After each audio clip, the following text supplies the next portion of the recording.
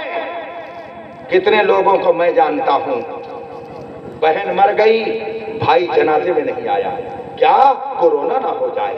آہا، قرآن نے قیامت کے لیے فرمایا ہے، 30واں پارہ ہے. میرے نوجوانوں قرآن پڑھو، اللہ سے اپنا رشتہ مضبوط کرو، مصطفیٰ کی غلامی کا پٹا گلے میں مضبوطی سے ڈال لو. یہ دنیا تمہیں زندہ نہیں رہنے دے گی اگر تم نے صحیح ڈھنگ سے اپنی زندگی گزارنے کا سامان فراہم نہ کیا. ماں باپ کے بارے میں قرآن نے فرمایا ہے، 30واں پارہ ہے، اٹھا کے پڑھو. اللہ فرماتا ہے یوم یفر المرء من اخیہ وامہ وابیہ وصاحبتہ وبنیہ. قیامت کے دن جب قیامت قائم ہوگی تو ہوگا کیا؟ بھائی اپنے بھائی سے بھاگے گا، ماں اپنی بیٹی سے بھاگے گی، ماں اپنے بیٹے سے بھاگے گی، باپ اپنے بیٹے سے بھاگے گا، بیوی اپنے شوہر سے بھاگے گی. یہ قیامت کا دن ہوگا. لیکن یہ منظر کورونا میں لوگوں نے اپنی آنکھوں سے دیکھ لیا کہ بیٹا بھاگ رہا ہے ماں سے، ماں بھاگ رہی ہے بیٹے سے. میرے بھائیوں، کیا اس سے آپ کو یہ نصیحت نہیں ملی کہ مصیبت کے وقت میں کوئی کام ہے نا؟ اچھا، اس کورونا میں اللہ نہ کرے کسی کو، اللہ ہمارے ملک کی حفاظت فرمائے، پوری دنیا سے کورونا کا خاتمہ فرمائے. دعا کریے اللہ تعالیٰ ہم سب کی حفاظت فرمائے، ملک کی حفاظت فرمائے. اگر خدا نخواستہ کسی کو کورونا ہو گیا، باپ بھی نہیں جا رہا، ماں بھی نہیں جا رہی ہے، بھائی بھی نہیں جا رہا ہے، فلاں بھی نہیں جا رہا. لیکن مولانا محبت علی صاحب کچھ حکمت کی باتیں جانتے تھے، ڈاکٹری کا ان کو شعور تھا. یہ کچھ طبابت کرتے تھے، کچھ حکمت کے اصول جانتے تھے، کچھ دوائیں جانتے تھے، اور ان دواؤں کو لے کر کے اور اپنی جان ہتھیلی پہ رکھ کر اس کے پاس پہنچ گئے. تمہارا باپ نہیں آ رہا ہے، نہ آئے. تمہاری ماں نہیں آ رہی ہے، نہ آئے. تمہارا بھائی نہیں آ رہا، نہ آئے. چل میں تیرا علاج کرتا ہوں. اور انہوں نے قاعدے سے اس کا علاج کر دیا اور وہ لڑکا ٹھیک ہو گیا.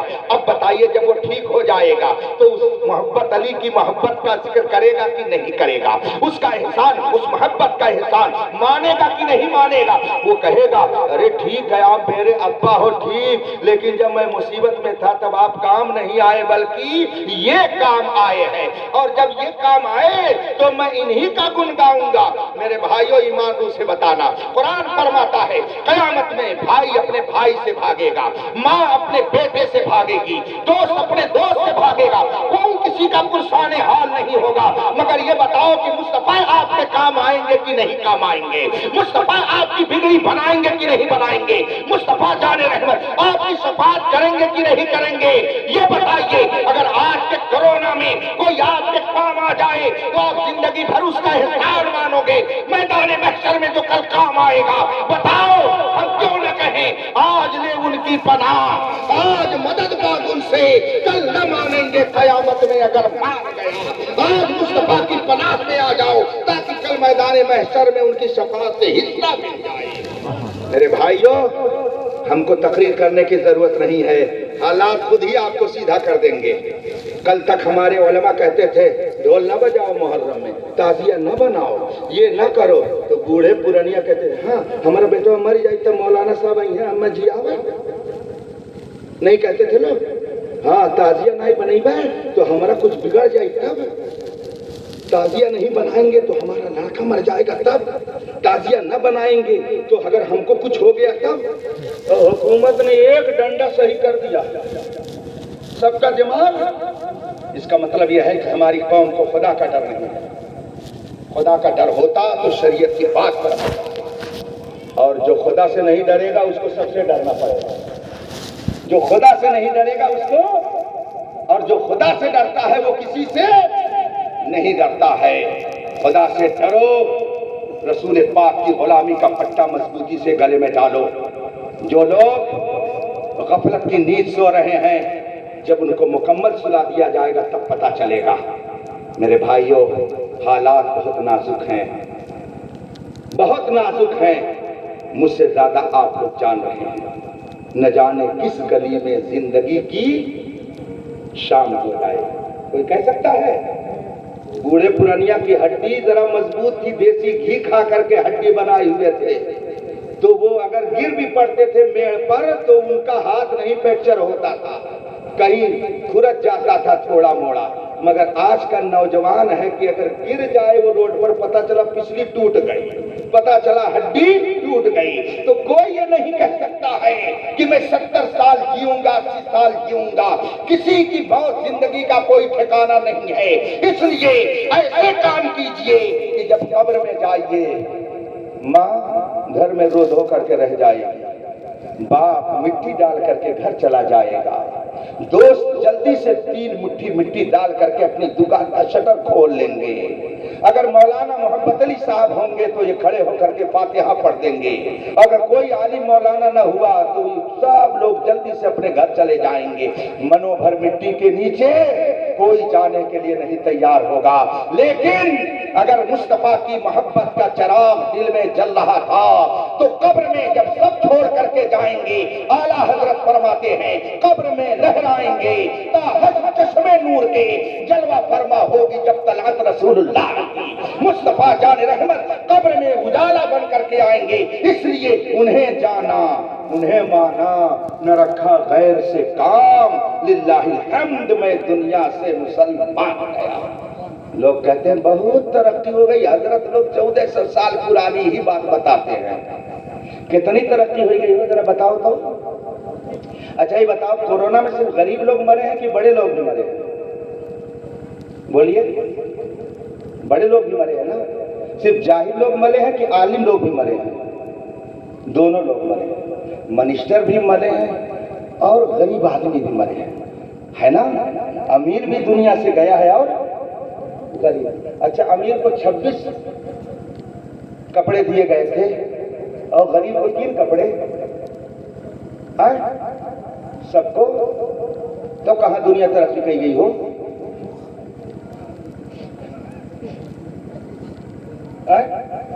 لوگ کہتے دنیا کتنی ترقی کر گئی. حضرت 1400 سال پرانی ہے بات بتاوت ہے. ارے کتنی دنیا ترقی کر گئی. ترقی والا مارا تو وہ بھی 3 ہی کپڑا لے کر کے گیا. تب کہے نہیں ترقی کر گئے؟ کیوں نہیں ترقی کر گئے؟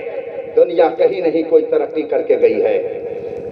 مرنے والا مرتا ہے، امیر ہو غریب ہو، بادشاہ ہو فقیر ہو. 3 کپڑا وہ بھی لے کے جاتا ہے، 3 کپڑا وہ بھی لے کے جاتا ہے. بتاؤ ٹاٹا برلا کہاں چلا گیا؟ قارون کہاں چلا گیا؟ شداد کہاں چلا گیا؟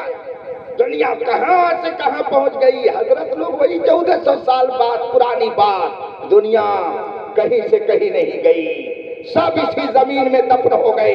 کسی کا کوئی وجود نہیں ہے مگر مصطفیٰ کے غلام غوث اعظم کل بھی زندہ تھے، آج بھی زندہ ہیں. خواجہ غریب نواز کل بھی زندہ تھے، آج بھی زندہ ہیں. حضرت سیدنا سالار مسعود قادری کل بھی زندہ تھے، آج بھی زندہ ہے. مخدوم پاک کل بھی زندہ تھے، آج بھی زندہ ہے. حضرت صابر پیا کل بھی زندہ تھے، آج بھی زندہ ہے. یہ مت سمجھیے دنیا کہاں سے کہاں چلی گئی. دنیا کہیں نہیں گئی ہے، سب اسی میں ختم ہو گئے. کسی کا کوئی وجود نہیں ہے. آج لے ان کی پناہ، آج مدد مانگ ان سے، کل نہ مانیں گے قیامت میں اگر مان گیا. ربیع الاول شریف آ رہا ہے. 30 اکتوبر کو 12 ربیع الاول شریف ہے. 2 عید اس دن پڑ رہی ہے. ایک عید جمعہ اور ایک عید میلاد. یہ کچھ لوگ جھگڑا کرتے نہیں کرتے. کہیں اسلام میں یہ عید ہے، یہ تیسری تو ہر لوگ کہاں سے نکال لیں؟ بولتے ہیں نا کون کون عید؟ ایک عید اور ایک بقرعید. یہی تو کہتے ہیں کہ 2 ہی عید ہے اسلام میں. یہ لوگ تیسری عید نکال لیے. میرے بھائیو اگر کوئی آپ سے کہے تو کہہ دو کہ کچھ لوگ تو